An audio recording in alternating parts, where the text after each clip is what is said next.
আচ্ছা আপু, আজকে জিরো মিসিং চিলড্রেন সামিট 2025-এ এখানে আমরা দেখলাম যে বিভিন্ন ধরনের সেশন হলো, বিভিন্ন ধরনের মিসিং চিলড্রেন যারা এখন পর্যন্ত মিসিং হয়েছে তারা এখানে এসেছিল এবং বিভিন্ন আর্ট কম্পিটিশন থেকে শুরু করে আরো অনেকগুলো কর্মকাণ্ড ছিল। তো আপনার আজকে সামিটে কেমন লেগেছে যদি আপনার অভিজ্ঞতা একটু বলেন।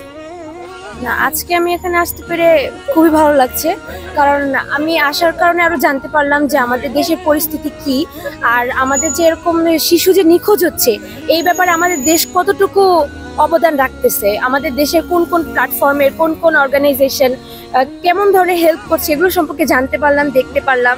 তারপরে আবার অনেকের আর্তনাদের সাথে আমরাও আমাদের সমবেদনা প্রকাশ করতে পেরেছি। তারপরে আবার অনেক শিশুরা এসেছে যারা আগে নিখোঁজ হয়েছিল, এখন আবার তারা তাদের পরিবার ফিরে পেয়েছে।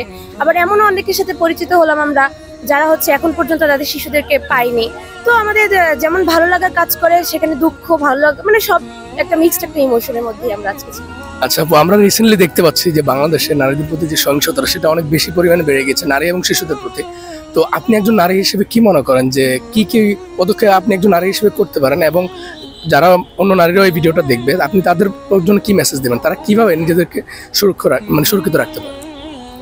এখানে যদি আমরা বলি, প্রথমত আমরা আমাদের দেশে সেফ না, এটা আমরা দেখতেই পাচ্ছি, প্রতিনিয়তই দেখতে পাচ্ছি যে আমরা আমাদের দেশে সেফ না।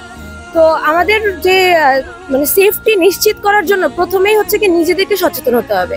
এটাই আমাদের প্রধান কারণ। আমরা যেটা দেখতে পাচ্ছি যে আমরা যদি নিজেরা সচেতন হতে পারি, তারপরে প্রতিটা মানুষ যদি নিজেদের নিজ থেকে যদি সচেতন হয়, তাহলে মনে করি যে এরকম আরো 10টা থেকে 20 জন 30 জন এরকম করতে করতে আমরা আমাদের দেশের যত নারী আছে সবাই নিজেদের জায়গা থেকে সেফটিটা আগে নিশ্চিত করতে হবে। কারণ কোনো দেশ বা কোনো জাতি দেখতেছি যে আমাদেরকে সেফটি ওইভাবে নিশ্চিত করতে পারতেছে না।